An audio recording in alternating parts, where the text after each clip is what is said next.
Video का content है बच्चों geometrical representation of quotient of two complex number, यानी कि दो कॉम्प्लेक्स नंबर को जब हम डिवाइड करते हैं तो जो रिजल्ट आता है उसका उसको ज्योमेट्रिकली कैसे रिप्रेजेंट करेंगे। ठीक है ना, बड़े ही आसान तरीके से आप समझिए इसको, पूरी वीडियो को वॉच कीजिए। देखो तो फर्स्ट है बच्चों, Z1 को लेट कर लेता हूं मैं R1 कोस theta 1 plus iota sine theta 1। ठीक है ना, और Z2 मैंने लेट कर लिया R2 cos theta 2 plus iota sine theta 2। अब सबसे पहले तो इनका कोसेंट फाइंड आउट कर ले हम, क्या आएगा देखो, यहीं पर डिवाइड कर देता हूं मैं सीधा सीधा यहीं पर। अब इसको रैशनलाइज करके आंसर को a प्लस आयोटा b की फॉर्म में छोड़ेंगे हम। तो R1 R2 को बाहर निकाल लेता हूं मैं देखो, और इसको रैशनलाइज करता हूं डिनोमिनेटर से, यानी कि डिनोमिनेटर का साइन चेंज करके और इसके अपर पार्ट को लोअर पार्ट को मल्टीप्लाई कर देता हूं बच्चों। ठीक है ना, तो इसका साइन नेगेटिव कर दिया मैंने, तो ये आ जाएगा cos theta 2 minus iota sine theta 2, और यहाँ पर आ जाएगा cos theta 2 minus iota sine theta 2।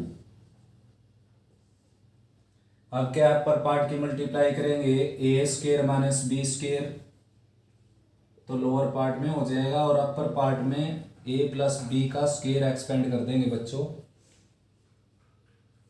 ठीक है ना, अपर पार्ट में भी भाई ए माइनस बी और सी माइनस डी का ही प्रोडक्ट होगा, तो कोस थीटा 1 की इसके साथ मल्टीप्लाई हो जाएगी कोस थीटा 1 कोस थीटा 2, फिर कोस थीटा 1 की इसके साथ हो जाएगी minus iota sine minus iota कोस थीटा 1 और साइन थीटा 2, फिर इसकी इसके साथ मल्टीप्लाई हो जाएगी आयोटा साइन थीटा 1 और कोस थीटा 2, फिर इन दोनों का प्रोडक्ट हो जाएगा minus iota square sine theta 1 sign theta 2।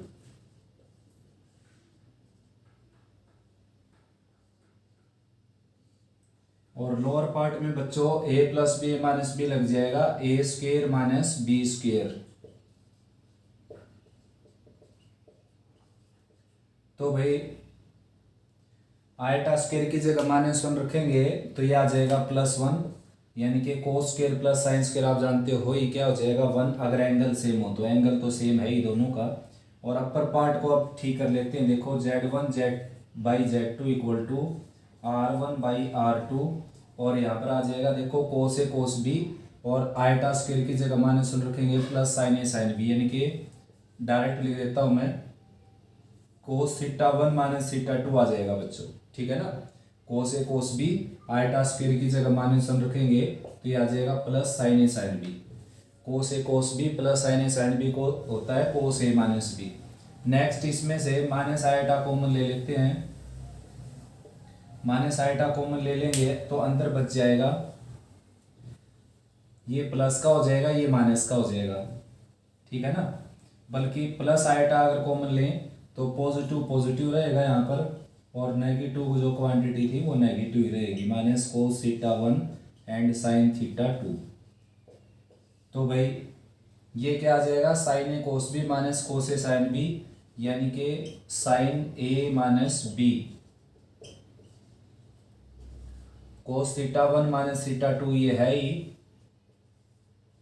और यहां पर आ जाएगा iota sine theta 1 minus theta 2।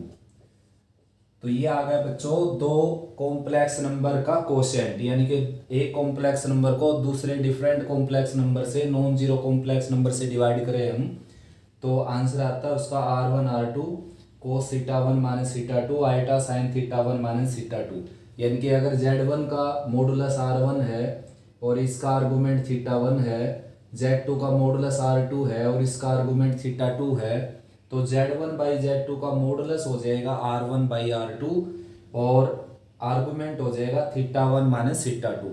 अब इसको इरेज कर देता हूँ मैं, केवल रिजल्ट को लिख लेते हैं हम, केवल रिजल्ट को लेकर चलते हैं। देखो Z1/Z2 आ गया आपका R1/R2 कोस थीटा 1 माइनस थीटा 2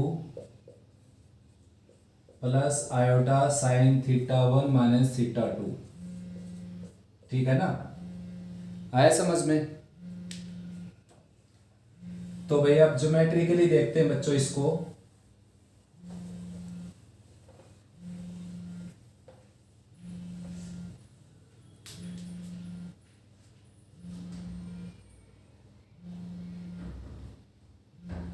तो ये P1 पॉइंट हो गया जैसे, ठीक है ना, ये P2 पॉइंट हो गया।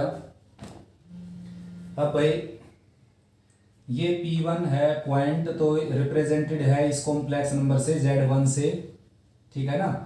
तो यहाँ पर मैं लिख देता हूँ Z1 से रिप्रेजेंटेड है, Z1 यानी कि जिसका मॉडुलस R1 और आर्गुमेंट थीटा 1।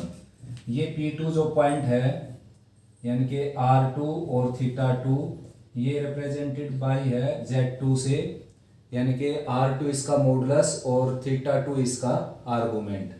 अब देखो बच्चों इसको ज्वाइन कर लेते हैं एक बार, और यहाँ पर एक और ट्राइंगल ले लेते हैं, ठीक है ना, जो इसके डायरेक्टली क्या है, सिमिलर। ठीक है ना, इसको एक यूनिट लेकर, तो ये P3 ले लेते हैं ये पॉइंट, और ये M ले लेते हैं, और ये O है ये। अब देखो सबसे पहले तो बच्चों ये एंगल निकालेंगे हम, ये वाला एंगल, ये, ठीक है ना।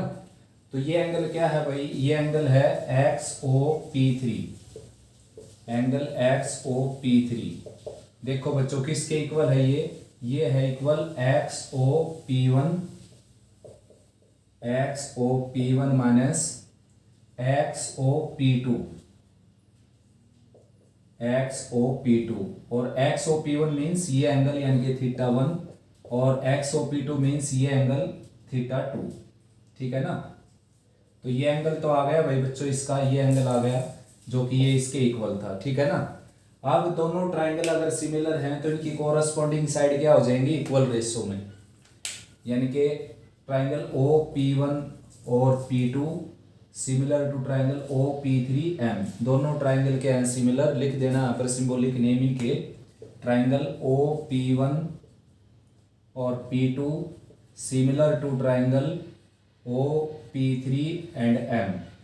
तो इनकी कोरस्पॉन्डिंग साइड क्या हो जाएंगी, इक्वल रेशियो में। तो OP1 डिवाइडेड बाई क्या आ जाएगा, OP3, और P1 P2, ये है P1 P2, देखिए ये आ जाएगा P3M के इक्वल। ठीक ऐसे ही OP2 किसके इक्वल आ जाएगा, OP2 आ जाएगा OM के इक्वल। तो भाई OP1 की वैल्यू क्या है, R1 यानी कि इसकी लेंथ, इसका मॉडुलस R1, और OP3 एज इट इज रखेंगे, और OP2 की वैल्यू क्या है बच्चों, OP2 की वैल्यू है R2, और OM की वैल्यू क्या है 1, ठीक है ना।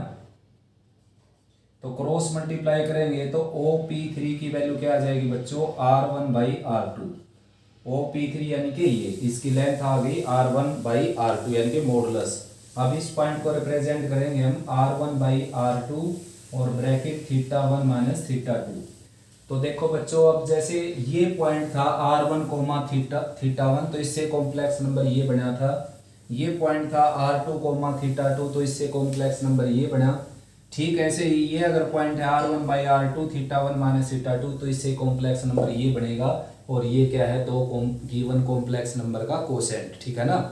तो ये हो गया बच्चों geometrical representation of quotient of two complex number. अब यहाँ से दो कर्लरी निकल कर आती हैं बच्चों। कर्लरी ये है कि Z1 बाई Z2 का होल मॉडुलस जो है वो इक्वल हो जाएगा Z1 का मोड बाई Z2 का मोड, यानी कि Z1 को Z2 से डिवाइड करने के बाद जो रिजल्ट है उसका मॉडुलस उन दोनों के मॉडुलस के कोसेंट के इक्वल हो जाएगा। ठीक है, ऐसे ही आर्गूमेंट की अगर बात करें हम, argument of Z1 by Z2, तो देखो क्या हो गया, Z1 बाई Z2 का आर्गूमेंट हो गया थीटा 1 माइनस थीटा 2, ठीक है ना। इसके आर्गूमेंट की बात करें तो आर्गूमेंट निकला इसका थीटा 1 माइनस थीटा 2, और थीटा 1 की जगह आप रख सकते हो आर्गूमेंट ऑफ Z1, और थीटा 2 की जगह आर्गूमेंट ऑफ Z2। तो ये आर्गूमेंट का एक और फार्मूला निकल कर आ गया यहाँ से, ठीक है ना।